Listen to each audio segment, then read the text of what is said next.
edition, and this is for Windows Server 2003 R2 Standard Edition, Enterprise Edition, Standard x64 Edition, and Enterprise x64 Edition. So we're just going to press F8, I agree. We're going to press Enter to install in the unpartitioned space. And we're going to format using the NTFS file system. I'm actually just going to choose quick because we are in a virtual machine and we don't need to actually check the actual sectors of the hard drive. But if you're doing it on a real computer, it would probably be best to choose actual or the full format. And now it's going to check the drive and it's going to copy the files over. And so I'm just going to let this do that. And now it's going to initialize the Windows configuration. And we're just going to press Enter to reboot the computer. And once we do that, from now on it's probably going to look very similar to any Windows XP style setup. You see we have a sort of Windows XP style boot screen. It just says Windows Server 2003. And we're going to get to a screen that looks just like the XP setup, but it's in gray, as you're going to see here. Yeah, so just to kind of, I guess, indicate that it's, a server instead of Windows XP. But yeah, so this can take a while, especially since this is the Enterprise version where it has like a lot more stuff to install. While it's doing this, I guess I could tell you about the different editions of Windows Server 2003 they had.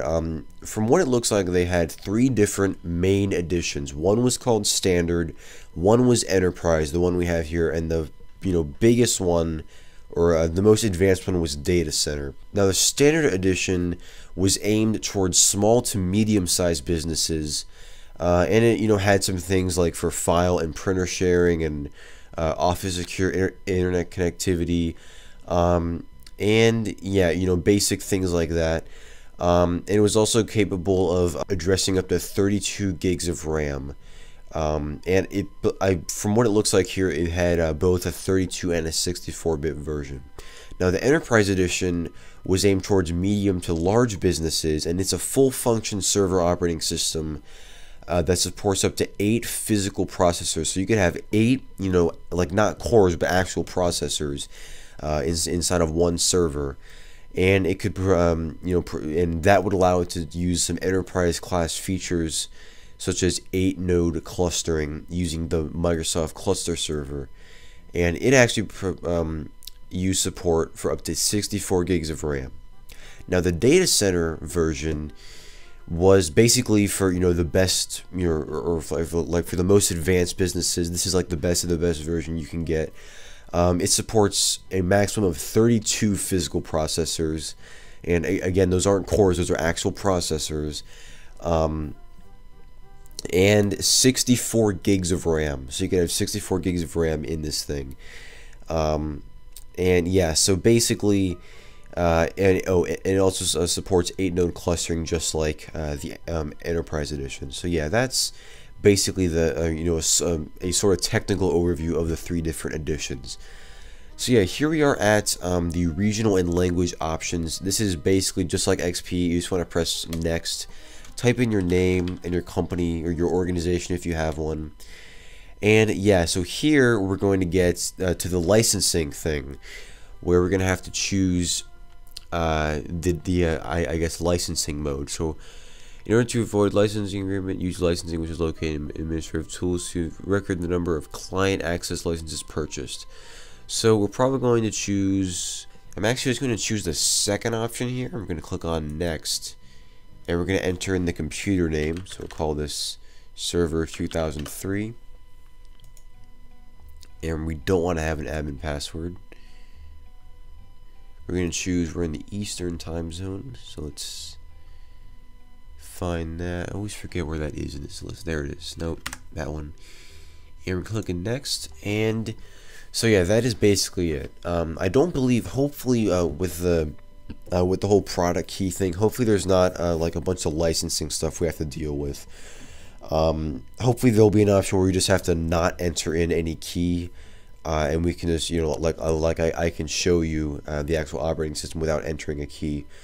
But yeah, so I believe that is basically all I really can mention in the meantime. So I'm probably just going to pause the video here, and I'm going to let it finish up, and I'm going to come back once it is finished. Alright, so we're at another option here where we have to choose the networking settings. Now we're just going to choose the first option, which is for the typical settings. We're going to make it not part of a domain, and I'm just going to call it a work group. You can change that if you want.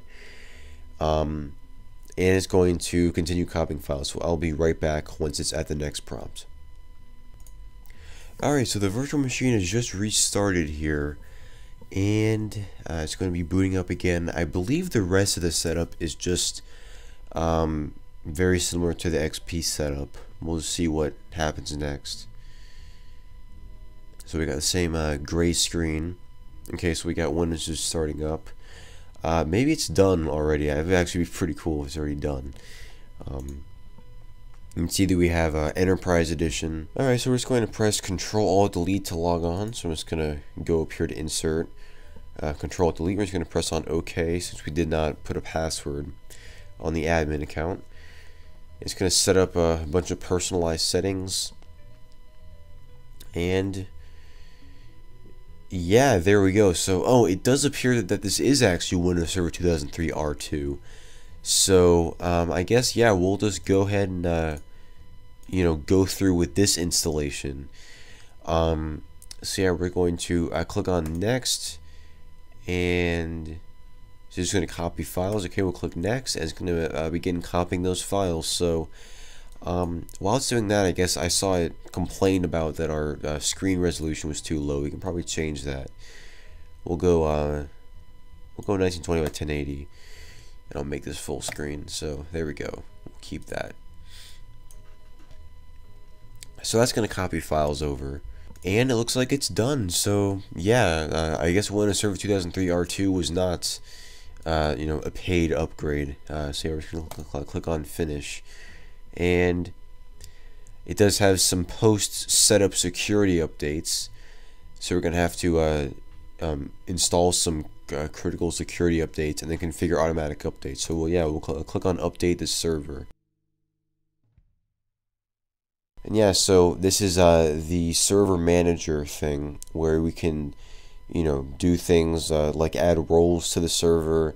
And like manage server roles. You can open up administrative tools, things like that. Basically, as you can probably tell, this is it doesn't look like as graphical as Windows XP would. There's not really that much on here. It's kind of stripped down in the terms of user features, but you would not really be using this as a client operating system. This is intended for a server. So you have a lot more administrative tools in here, such as remote desktops. Not this remote desktop, but remote desktops, which looks kind of interesting. I'm just going to launch it just to see what it is. Yeah, so I'm guessing we can just use this to... Okay, it allows you to connect to terminal servers. That's pretty self-explanatory. So I don't have an active terminal server on my network, so it's not going to be able to find anything, but yeah, so that is pretty cool. Of course, I'm not going to go through all of these features. We'll click on cancel.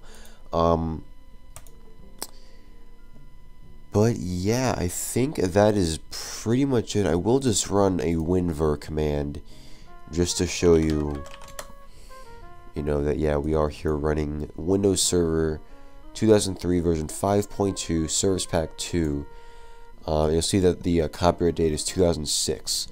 So, and yeah, it hasn't asked me to enter in any product key. So, I believe that this is not activated or anything, which is kind of nice because I'm sure that most of you, if you're just using this in a virtual machine, it's just to take a look at it and you'll see how the operating system looked. But if you're doing this on a real server, like an older server, you can probably figure out how to obtain a license if you want to, or just get a much newer version of a Windows Server if you want to. But yeah, I think that's just about going to wrap it up for this video. Again, thanks to all you guys who suggested this video. As those suggestions do really help. And yeah, if you guys have any suggestions of your own, be sure to leave them down in the comments below. I just always enjoy reading what you guys have to say. And yeah, guys, I think it's just about it. Again, thank you so much for watching, and I will see you in the next video.